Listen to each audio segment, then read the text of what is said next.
¿Cómo están? Hoy transmitimos Casa Tomada desde el Museo Nacional de Arqueología, Antropología e Historia del Perú.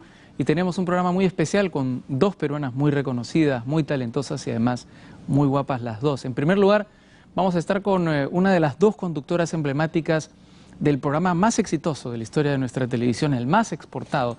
Más de 35 países vieron Nubeluz y hoy va a estar con nosotros Almendra Gomelsky. Y en segundo lugar, vamos a estar con una artista completísima, gran coreógrafa, gran intérprete, gran cantante y gran actriz, Denise Dibós. Ambas hoy en Casa Tomada.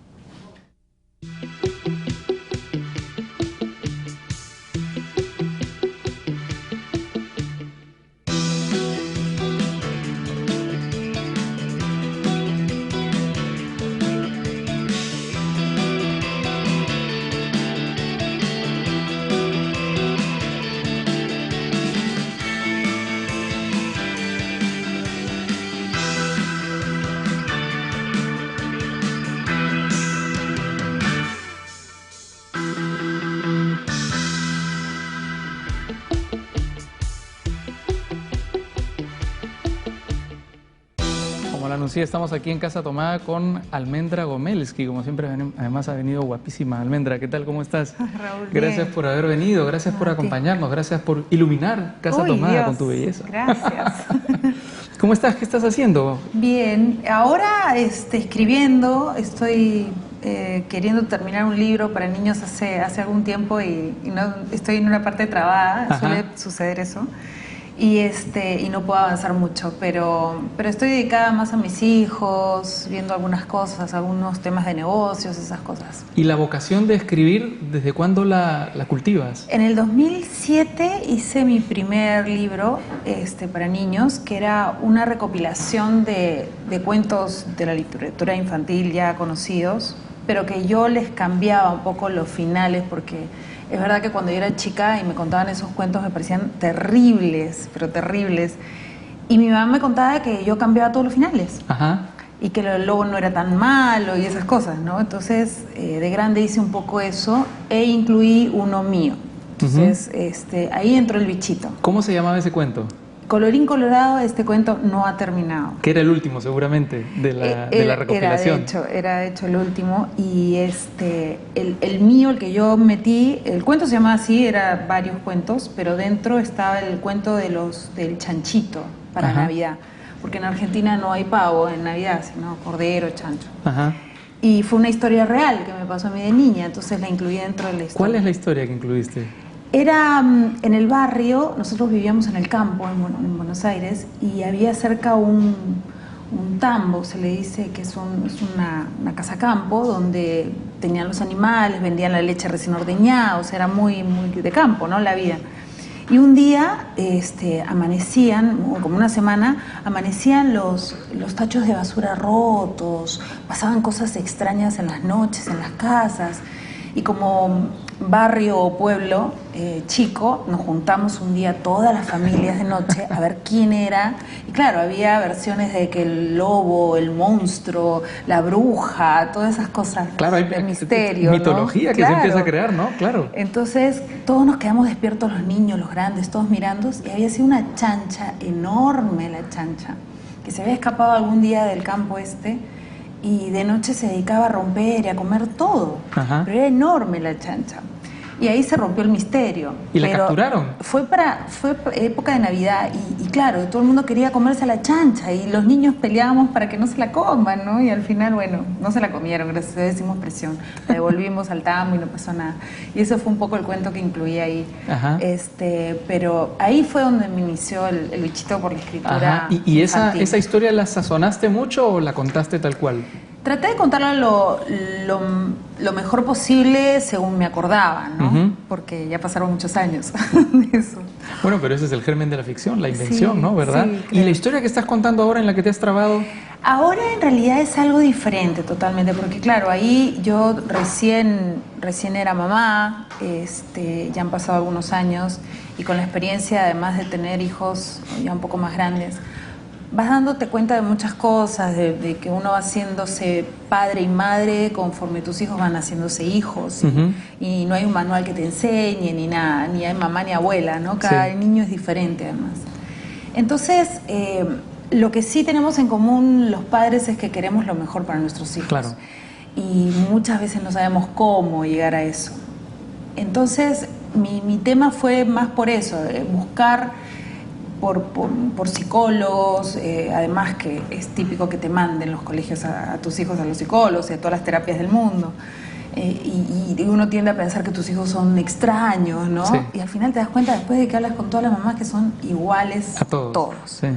Pero que ahora hay un condimento muy grande que es la información, la cantidad de información que tienen los chicos. Entonces decidí informarme con algunas psicólogas infantiles, leer muchísimo sobre el tema de la felicidad y al final llegué a eso, a que el libro se dedique más a cómo, o sea, lograr un cuento a través del mensaje de la felicidad, pero a la vez que haya mucha información para los padres, para tener en cuenta a la hora de... Que pueda ser leído por los padres Sí, y por los hijos. es que en realidad es para que los padres lean a los Algunos escritores amigos míos escriben cuentos infantiles o novelas infantiles y sus correctores son sus hijos. ¿Lo haces tú también? De hecho que sí, de hecho que yo confío mucho en ellos porque además son muy lectores, les gusta leer bastante. Y entonces... ¿Son muy críticos? Muy críticos, mucho creo. Pero está bien porque ya saben, tienen además cada uno de ellos puntos de vista diferentes. Ella es bien mujercita, él es mucho más simple, más concreto, más puntual, más concreto como buen hombre. Entonces tomo de los dos y tomo de mi esposo también porque sí son bien críticos conmigo y eso lo agradezco porque te ayuda, ¿no? Claro. Ahora, tú lo has mencionado y es parte del germen del primer cuento que nos has escrito, que es tu origen argentino, ¿no? Tú eres una peruana por adopción, ¿verdad? Totalmente. Pero a mí me sorprende que no tengas nada de acento. Bueno, es que últimamente no he estado mucho con mi papá, porque cuando estoy con él sí se me pega terriblemente. Pega. O cuando escucho hablar a algún argentino algo, ¿no? Se me pega. Pero no, yo vine a los 10 años, soy más peruana que... Pero a los 10 años ya tienes muchos niños, no se curan, digamos, de... Sí, tengo amigos de verdad, efectivamente. Tengo amigos que siguen hablando como si nunca hubieran salido de allá. Y es que de repente a mí no me gusta mucho cómo hablan los argentinos. Debo reconocer, y sorry si daño a algún argentino, susceptibilidad. Pero cuando vas allá hablas como argentina, es decir, cuando voy allá es acento. gracioso porque apenas piso Buenos Aires, yo siento que estoy hablando diferente. Pero me dicen de dónde es. Porque tiene un cantito. Entonces digo, yo soy peruana, digo, es una cosa rara. Y por llegar, digamos, de la Argentina, por llegar aquí al Perú a los 10 años, ¿tú sufriste? ¿Te adaptaste pronto? Fue una época difícil, ¿no? En el año 80, bueno, no había todo lo que hay ahora en el Perú. Mi mamá, sobre todo, sufrió bastante. Llegamos a una época donde el terrorismo recién comenzaba, donde no tenías ningún supermercado, todo eran mercados. Mi mamá, como te digo, sufrió bastante porque ella iba al mercado a comprar carne, allá las carnicerías son espectaculares. Tú vienes además de una familia muy, muy argentina. Sí, totalmente. Menos italiano, porque allá todos son descendientes italianos, tengo de todo. Pero Gomelski, ¿de dónde viene? ¿De dónde viene Gomelski? Ruso polaco. Y egipcio del lado de mi abuela paterna, holandeses, tengo de todo. Un mestizaje así absoluto. Sí, rarísimo, sí, indios, paraguayos, o sea, tengo de todo. Pero me dices que la adaptación fue complicada. Complicada porque en principio nosotros no nos íbamos a quedar en Perú. Mi papá es ingeniero textil, venía contratado por un tiempo y de acá nos íbamos a vivir a Israel.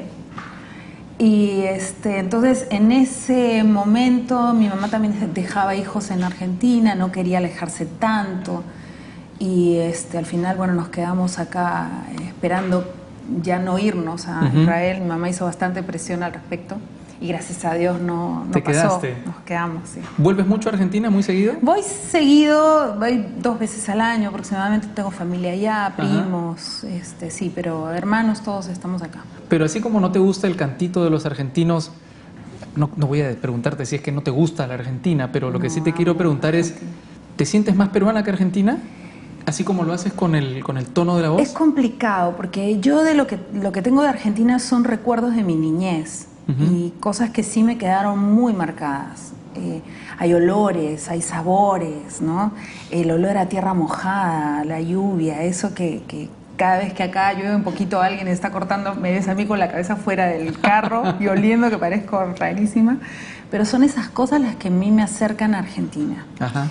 Y Perú es todo. Pero es toda mi vida, mis experiencias de niña, de joven, de adulta, de profesional, mis hijos, mi marido, todo, mis raíces al final creo que... ¿Qué guardas de la Argentina? ¿Te gusta el vino? ¿Te gusta el tango? Más que el vino, el tango lo aprendí a bailar allá, porque al final el hombre es el que te lleva en el tango. Sí. Y... Bueno, el tango era un baile de hombres, nada más, claro, ¿verdad? me gusta más la milonga, fíjate, porque sí, es más... que es más alegre. Más alegre, más, sí, más divertida, más rápida. El vino aprendí a tomarlo acá.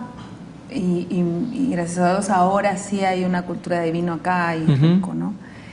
Pero de allá creo yo que me gustan... no sé, ese olor a cocina casera. Mi abuela cocinaba muchísimo y muy rico. Era de las que cocinaba pizzas y hacía las conservas. Y todo el día está con el delantal, la típica abuelita de pelo blanco y delantal, ¡qué gordita, maravilla! ¿no? Sí. ¿Y tus padres viven aquí o allá? Mi papá vive aquí, mi mamá falleció, pero aquí vivimos. Acá vive toda la familia, se terminó quedando toda la familia, a pesar de las dificultades. Además, a pesar de todo, porque mi mamá regresó con mis hermanos menores en la época de Tarata, en toda esta, ellos vivían muy cerca, y se regresaron porque mi hermano menor era aún muy chico. Yo me quedé, una hermana se fue a Australia, el otro a Argentina, bueno, nos desparramamos otra vez. Y al final regresaron, o sea que al final siempre el Perú nos... ¿Qué sientes tú que tiene el Perú, que tenía en esa época, que sirvió como polo magnético para toda la familia? Había muchas cosas en contra, como eran las costumbres para mis padres sobre todo, pero tiene eso que siempre decimos cuando o que escucho cuando viene algún extranjero, ¿no? El peruano tiene un no sé qué, que hace sentir que uno está en casa, ¿no? A pesar de no estar, porque las condiciones son distintas, la cultura es diferente. He estado en Cusco hace poco y es que es una maravilla todo, ¿no? No solamente Cusco, Lima, a pesar de todas las cosas malas que tenemos y que nos criticamos y nos quejamos, cuando estamos un poco lejos, extrañamos hasta esas cosas feas. Sí.